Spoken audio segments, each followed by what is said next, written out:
Emily, thanks. Crews are pulling a semi-truck from a gas station after it crashed into the building in Wrightstown. This is a first alert update on a story we first brought you during our mid-morning newscast. This crash happened earlier this morning at Main Street and Broadway in Wrightstown.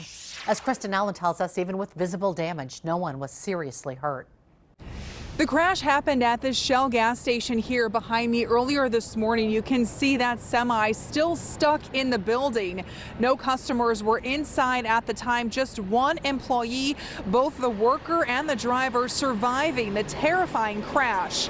A special team from Green Bay is assisting the Wrightstown Fire Department as they carefully assess how to pull the truck from the building. They want to be careful not to have the building collapse and to keep everyone safe. The truck was carrying material used to work on the bridge down the road. The crews here say the semi will likely be in the building for most of the day, as removing it is a very slow process. The Wrightstown fire chief says the driver had a medical emergency that caused the crash. The attendant's okay. He was pretty much inches from being hit by the truck. Both of them are extremely lucky.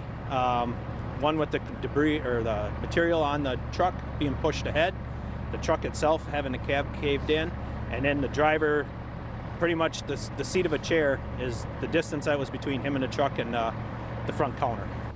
I did speak with the owner of the gas station. She says that her family has zoned it for nearly 20 years. She did not want to speak on camera, but says she is very grateful that despite all the damage, no one is hurt. Reporting in Wrightstown, Kristen Allen, Action 2 News.